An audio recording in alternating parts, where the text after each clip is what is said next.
Alô, boa noite. Tudo bem? Então, Luís, desde há bocadinho, tudo bem? Obrigada e contigo. Também. Antes de mais, muito obrigada por teres aceito dar letra à cultura connosco. Ficamos muito felizes por te ter contigo na representação dos Monster Jinx.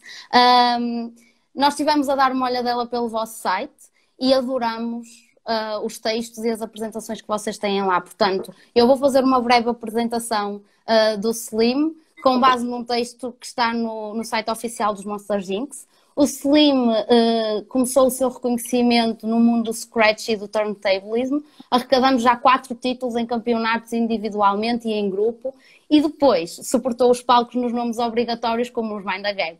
É uma das cabeças pensadoras dos Monster Inc. desde os primórdios. Bem-vindo a esta entrevista. Muito obrigado. Gostava só de adicionar uma breve apresentação dos Monster Jinx. Eu já te vou pedir para falar um bocadinho sobre vocês, que existem já há 12 anos e se descrevem como sendo simultaneamente um coletivo artístico e uma plataforma de edição e distribuição de música, dedicado ao lançamento de sonoridades independentes e de ideias descomprometidas. Jinx, o grande monstro roxo, é o seu líder e mentor. Esta imagem é muito bonita. Luís, como é que a tua vida se cruza com a música e, e com esta cultura e como é que surgem os Monster Jinx na tua vida? Basicamente, eu desde que me lembro, sempre tive interesse por música. Não sei bem justificar quando é que isso começou.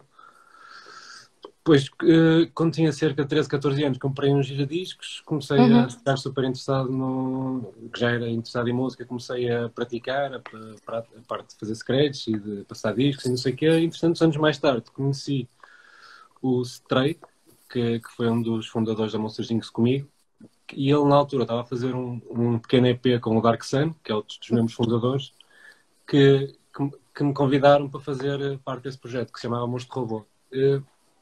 Esse projeto, na altura, queríamos lançá-lo e andamos à procura de uma série de editoras para lançar o projeto. Não encontramos nenhuma editora que nos aceitasse e percebemos que podíamos fazer tudo nós, que não precisávamos de nenhuma editora para nos lançar e que nos podíamos lançar independentes, porque tínhamos tudo que era preciso para lançar um disco. E depois percebemos com isso que isso também podia ser um espaço para outras pessoas Claro. que se enquadrassem connosco. Sim, e foi aí que surgiu os Monster Jinx, basicamente com a necessidade de verem concretizado um projeto que as editoras na altura não estavam a reconhecer como vendável, digamos assim. Exatamente, até porque na altura, isto estamos a falar de 12 anos atrás, ou seja, é um momento em que as editoras estão todas a falir porque as editoras viviam de vender CDs e outros formatos musicais e na altura com a subida da internet, ou seja, as editoras deixaram de ter o que vender porque ainda não havia o stream nem o YouTube como nós conhecemos hoje em dia. Mas a internet estava a dar os primeiros passos no que diz respeito a lançar música e nós provavelmente naquela altura fomos pioneiros nisso cá em Portugal, ou seja, fomos os primeiros projetos a lançar tudo para a internet sem estar sequer a pensar num formato físico como na altura, por exemplo, era um CD. Este álbum Monstro Robô foi na altura saiu em exclusivo pelo MySpace, conseguimos uma parceria com eles, que na altura era a única plataforma que tinha uma espécie de streaming online e lançamos por aí Monstro Robô. Ok, e diz-me uma coisa, porque é que achas que na altura, claro que tu falaste aí de um aspecto super importante, que é a questão da credibilidade financeira da altura das editoras, que estava fragilizada, mas porque é que tu achas que na altura em que o projeto surgiu, ele foi considerado comercialmente inviável por parte das editoras? Achas que tem a ver com a aceitação desta área musical em específico, ou Não, foi por outras era razões? porque era realmente comercialmente inviável. Ou seja, mas lá está, nem todas as coisas têm que ser comercialmente viáveis no mundo da música. E é isso que nós. Lá está, nós não vendemos música comercial, ou seja, não estávamos enquadrados no que existia na altura. E Já daí vamos, temos essa necessidade. sim, já vamos voltar a falar da questão da viabilidade, porque é muito interessante na área do mercado analisar que um projeto que começou por ser comercialmente inviável, no fundo agora se transforma num projeto super viável, também muito mais complexo, porque vocês começaram apenas como editora, no fundo, não é? Mas agora fazem muito mais coisas. Sim, mas ainda não nos podemos chamar um projeto 100% viável. Ainda faz Uhum. um esforço de toda a gente e de uma equipa muito grande a querer trabalhar por isto. Ainda Sim, não é. porque vocês quase todos fazem outras coisas para além disto, correto? Sim, grande parte, sim. Pois, ok. De qualquer das maneiras é um caminho positivo, super Sim, claro positivo, que que eu sim. acho que vocês reconhecem. Sim, sim. Ok, falando agora da diversidade de coisas que fazem, da qual faz parte a Monster Jinx. A Monster Jinx começou então com esse propósito, de vocês poderem lançar o vosso primeiro projeto, mas é muito mais do que isso e começou a ser muito mais do que isso. Já falaste do facto de poder ser a mesma plataforma para outras pessoas, ou seja, qualquer outro músico poder fazer de forma independente, como vocês fizeram, o seu lançamento, o seu disco, ou seja lá o que seja, mas também fazem outras coisas, nomeadamente têm uma loja online. Sim, sim, sim. Sim, vendemos merchandise ligado aos artistas que temos, fazemos eventos e basicamente é isso. E temos a editora, que é o foco principal neste No fundo, momento. a importância da vossa participação em eventos, nomeadamente, por exemplo, quando vocês fazem festas e tudo mais, hum, tem muito a ver com a necessidade que vocês têm de testar aprendizagens, de testar música, de partilhar essa música Não, com. não tem a ver mais com uma partilha com o que nós percebemos, que era a partilha do nosso espírito. Mesmo entre amigos, nós sempre que íamos a uma festa tínhamos uma maneira especial de nos divertirmos entre nós em grupo e de alguma maneira passamos isso para as festas e acho que é por isso Exato, que as festas funcionam, porque aquilo no fundo é uma festa de amigos que ficou grande. exatamente. E a Monster Jinx ainda neste momento é só isso, é só um grupo grande de amigos. Aliás, toda a gente, a característica principal da Monster Jinx como editor é que todos os projetos que nós lançamos, de alguma maneira, os membros fazem parte da nossa crew, ou seja, como se fosse uma grande família e damos mais importância ao lado pessoal do músico do que propriamente à música que ele vai lançar. Se ele se importa, Claro. se nós gostarmos da música dele, é tudo que tem para estar na Monster Jinx. Sim, vocês falam muitas vezes da questão da atitude e falam da atitude enquanto algo que vos distingue, porque no fundo aquilo que faz a diferença nas pessoas é o seu flow, a sua energia, a sua atitude. Isso pode ser considerado uma fonte de diferenciação dos Monster Jinx, não é? O terem uma atitude particular, o darem prioridade às relações interpessoais que já existem, mais do que a atividade comercial. Sim, porque nós, acima de tudo, o princípio disto foi fazer isto para nos divertirmos e para fazer, e para fazer coisas daqui, e para fazer coisas que gostávamos. E o princípio continua a ser esse. Uhum. E é por isso que nós nos cingimos desde sempre. E é um bocado isso, sim. Diz-me uma coisa, hoje estamos a falar de mercado, portanto temos aqui algumas nuances um bocadinho mais técnicas. Vocês conseguem definir o vosso público De por certa maneira. faixas etárias? Por faixas etárias não, porque temos uma faixa etária grande. Ou seja, eu acho que na Parpalazing em específico, a nossa festa principal, temos uma faixa etária que tanto se calhar vai dos 18 anos aos 30, 40 anos. Sim, Pelo muito menos eu diversificado. vejo pessoas de todas as idades, óbvio que tens mais um núcleo maior de pessoal mais novo, mas tem um bocado de toda a gente, sim. Ok, mas como é que então vocês definem o vosso público? Se não pela faixa etária, muito claro pela onda musical, não é? Sim, é muito pelo tipo de música que gostam, é pessoas que gostam do mesmo estilo de música que nós. Mas na verdade não pensamos muito nisso, que acho que nunca tivemos sequer a refletir quem é que era o nosso público ou quem não era. Tipo, É engraçado que vocês, apesar de terem portanto, uma informalidade muito grande no projeto, vocês têm uma credibilidade de comunicação muito interessante, ou seja, vocês são muito bons comunicadores. No vosso site, é apaixonante andar a conhecer o vosso site e o pessoal da vossa crew, porque de facto tem conteúdo, tem garra, tem personalidade. sim, isso é uma coisa que nós sempre nós esforçamos nesse sentido desde a base, que todas as coisas tivessem um fundamento estético que fizesse sentido no geral. Ou seja, e tentamos que tudo que fazemos tenha um bocado a nossa imagem, seja uma foto, seja uma capa, seja aquilo que for, nós tentamos ter sempre o nosso cunho, tentamos que aquilo seja um bocado mais nosso, ou que não tenha tantas referências e damos uma importância muito grande à parte visual, por exemplo, das capas. Desde sempre tentamos que as capas sejam todas feitas por artistas ou pintores que sejam que nós gostamos e nos identificamos. E damos uma importância muito grande a isso, para que se calhar quando olhas agora ao site neste sentido e achas que tudo faz sentido, porque realmente fazemos um esforço muito grande para que isso tudo no fim faça sentido. Claro, ou seja, vocês acreditam que vale a pena fazer, mas fazendo bem, não é? Independentemente do objetivo. Para fazer, tentamos sempre fazer bem, senão mais vale não fazer. É tipo, uma coisa que eu digo, que eu às vezes digo muitas vezes, é tipo, imagina que vamos lançar uma t-shirt, tipo, que é uma coisa que muitas pessoas lançam. Podemos não lançar uma t-shirt, toda a gente lança, mas tipo, ok, mas vamos tentar fazer uma t-shirt mais fixe, vamos tentar fazer uma t-shirt diferente, vamos tentar fazer uma t-shirt que seja mais nossa. E levamos isso com tudo que fazemos. Claro. E vocês de alguma maneira, quando falamos nas questões estratégicas e da valorização do projeto no mercado, falamos muito da complementariedade das pessoas, ou seja, vocês consideram que enquanto equipa se complementam, porque vocês têm membros de várias áreas. Queres falar um bocadinho sobre isso, sobre a forma como vocês se complementam internamente? Claro que sim, a Monster Inc. só existe por causa disso, porque tem muitos membros, muitas pessoas a lutar pelo mesmo sonho, por assim dizer, ou objetivo.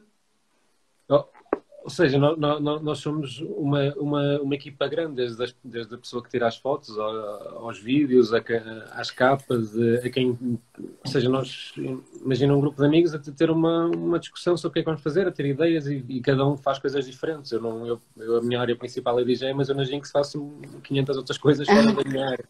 Nomeadamente esta conversa, não é? Nomeadamente esta conversa, sim. Claro.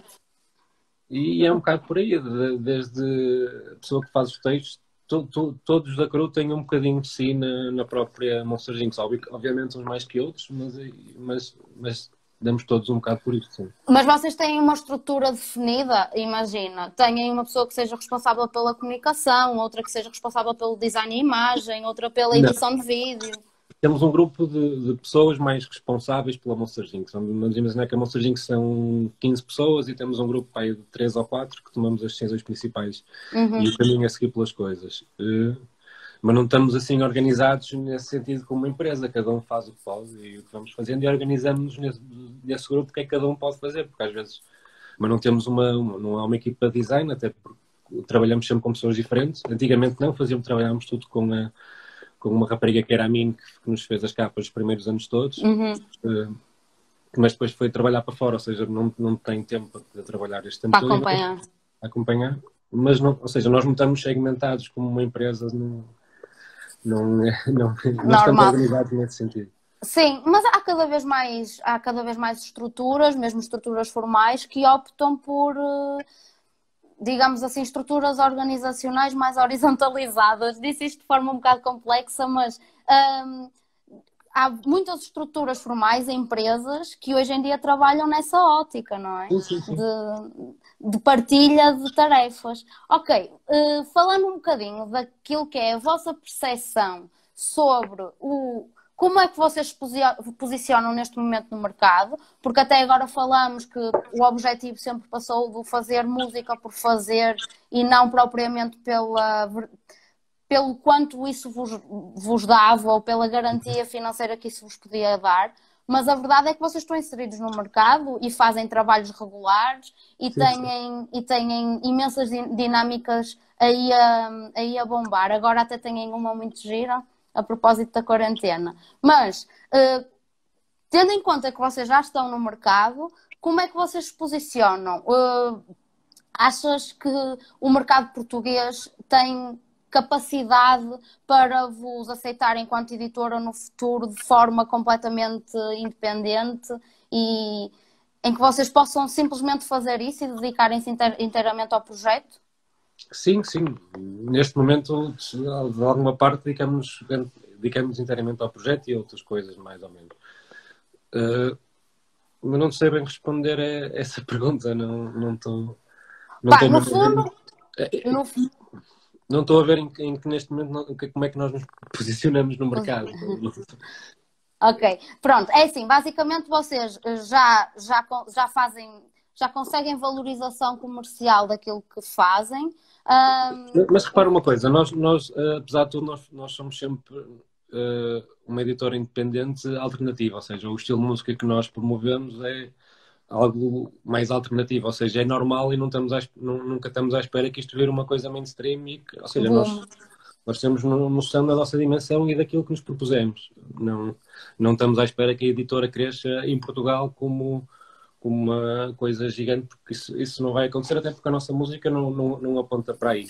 Agora, mas se calhar podemos querer expandir, e queremos constantemente expandir, que a nossa música chegue a outros países, à Europa, ao resto do mundo, à América.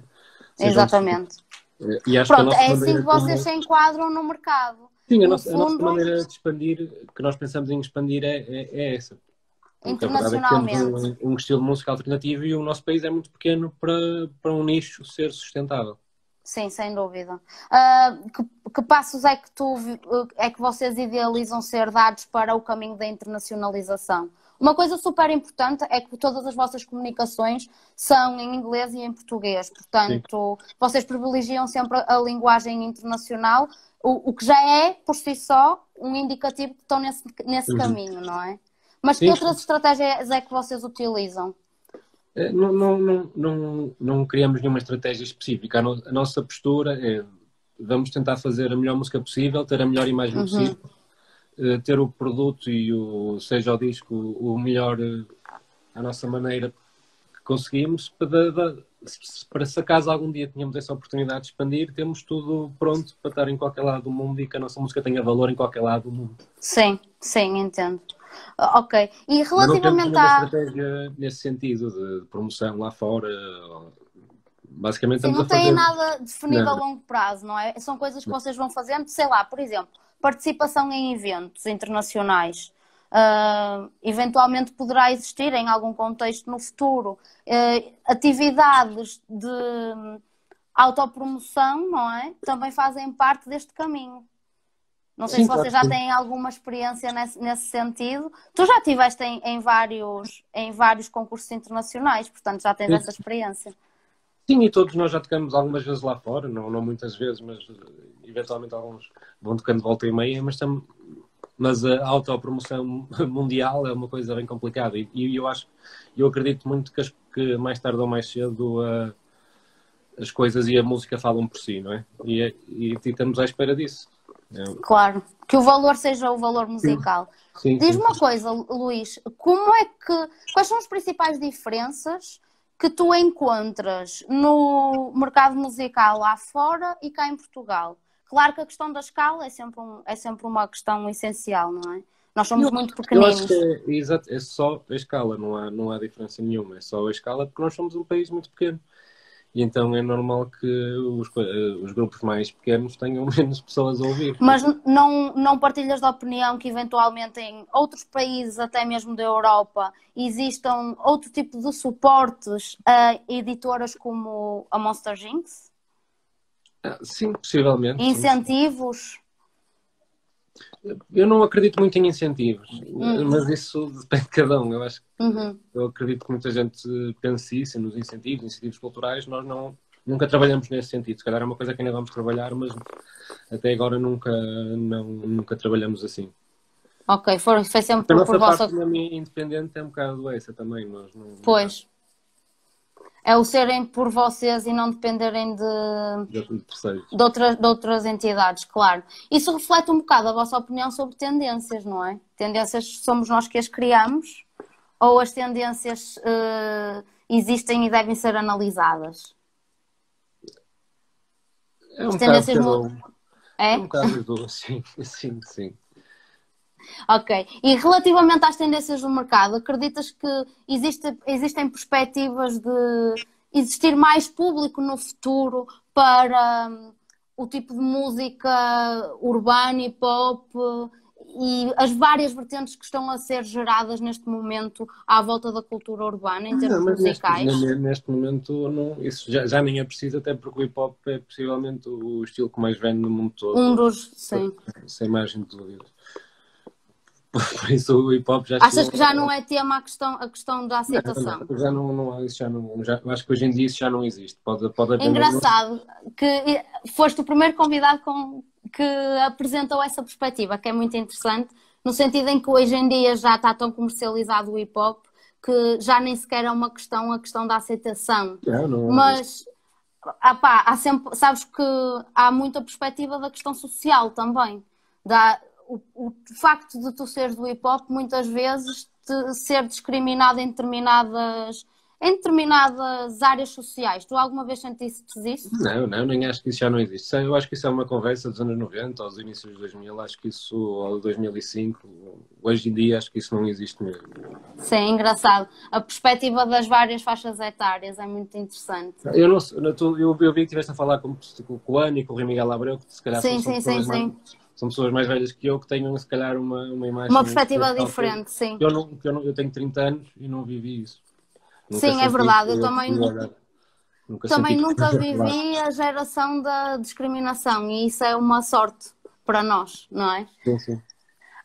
Relativamente ao facto de vocês não terem uma estratégia declarada, pode-se dizer que vocês encontraram na mesma viabilidade financeira e comercial do projeto. De que forma é que vocês se foram adaptando ao mercado? Ou seja, como é que vocês... Existiu um processo de exploração ou foi tudo 100% natural? Vocês fizeram sempre o projeto face àquilo que iam pensando? Foi sempre 100% natural. Isto não foi... Agora se calhar estamos a pensar mais nas coisas, mas até agora as coisas aconteceram naturalmente. Para te dar um exemplo, a primeira festa que nós fizemos no Maus Hábitos... Quando o Salgado, que é o programa do Maus Hábitos, nos convidou, eu pensei, tipo, porque é que vais fazer uma festa dos Maus Hábitos? Ninguém nos conhece, não vai lá ninguém, e pus-me, e fui uma das pessoas que não concordou com fazermos uma festa, e a festa do nada estava cheia, e foi por isso que continuamos a fazer festas, não era uma coisa que estávamos a contar sequer, quando começou a acontecer. Que engraçado.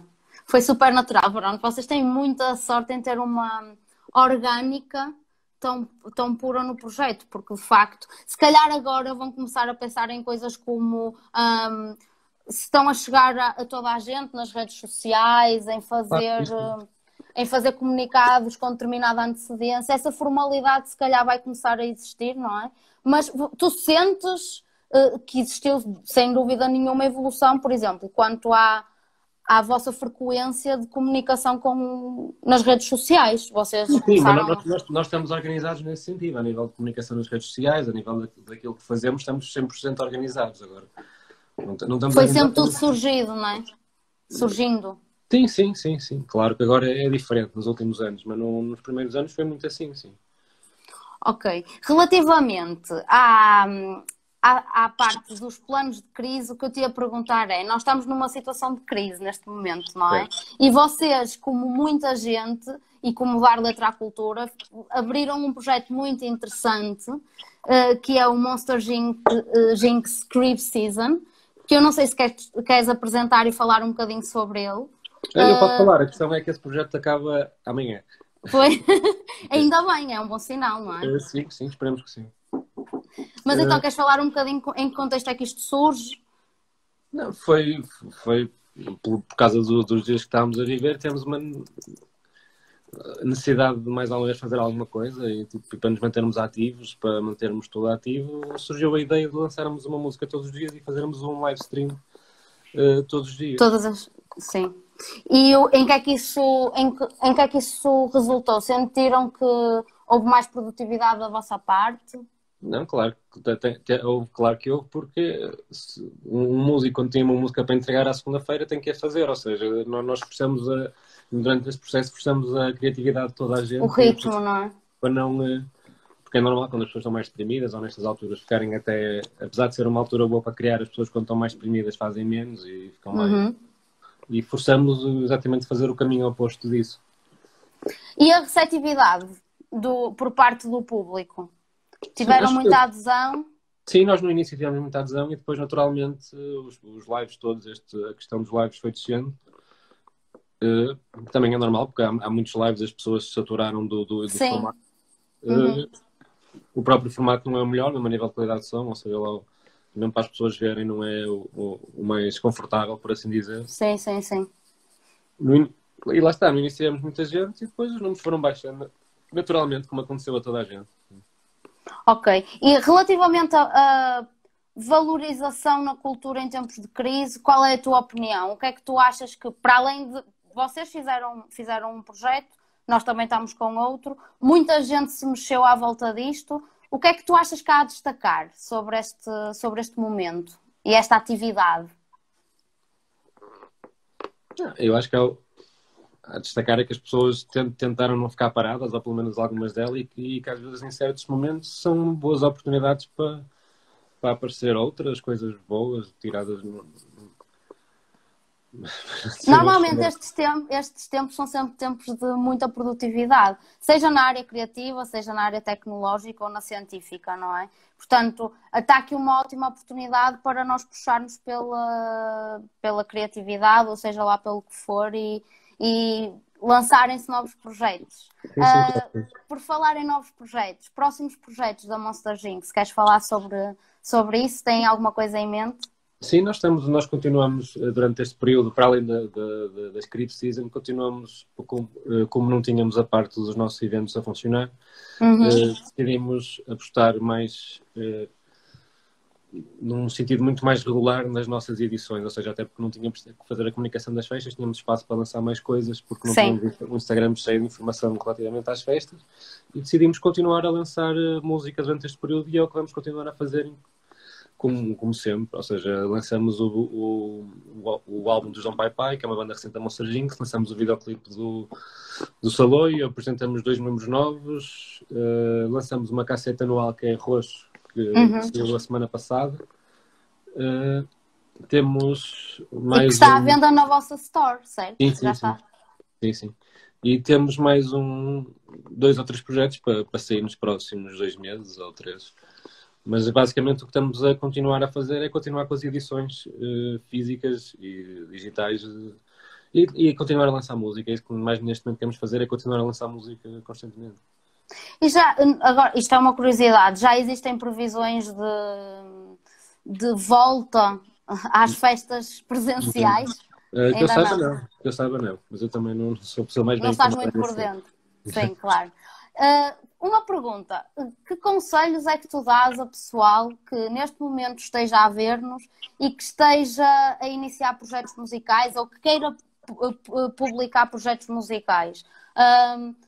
Queres falar-nos um bocadinho sobre as vantagens e as desvantagens de optar por uma alternativa independente ou por uma editora com uma label?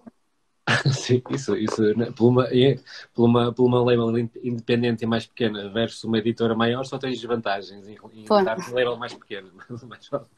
Não, mais ou menos. Isso não é bem verdade. Tu és a prova do contrário, não é? Não, porque nós estamos num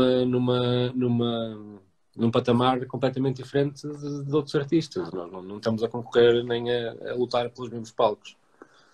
Sim, isso é uma verdade. A questão do posicionamento do projeto, claro. Mas não é por isso que são menos válidos e que não possam fazer. Não é? Portanto, é uma vantagem para determinados grupos de artistas. Sim, a única coisa é que a nossa... nós fazemos só aquilo que nos apetece, não estamos baseados em nada e é isso que nós dizemos às pessoas, para fazerem as coisas como nos apetece e como gostam e à sua maneira. É um bocado isso. Achas que as estratégias de comunicação de hoje em dia vão permanecer e perpetuar-se pelo digital ou reconheces importância em fontes de comunicação alternativa? Não consigo prever isso, não sei. Mas neste momento, sentes que continua a existir essa tendência ou fanatização pela comunicação online? Sim, até porque não há, neste momento não há outra maneira, não é? Ou seja, Fora isso, a rádio e a televisão não tem, ou boca a boca, e se falar diretamente com as pessoas não tens muito mais maneira de comunicar. E se calhar pode daqui a uns anos existir alguma coisa nova, mas para já é isto. Claro. Luís, muito obrigada por ter estado Obrigado. aqui. Foi um prazer para nós entrevistar-te. Espero que tenhas gostado. E boa sorte para a Monster Jinx. Tenho a certeza que vai tudo correr bem. Vou só despedir-me. De nada, de nada. Antes de te passar a palavra para te despedir, deixa-me só dizer que estamos todas as semanas aqui às 9h30 de sábado com um convidado diferente. Este mês o tema é mercado na cultura urbana, portanto estejam atentos, ok, pessoal? Selim, queres te despedir de nós? Sim, muito obrigado pelo convite. Não há assim mais nada. Nada. Muito obrigada a nós. Até à próxima. Muito obrigado. Tchau.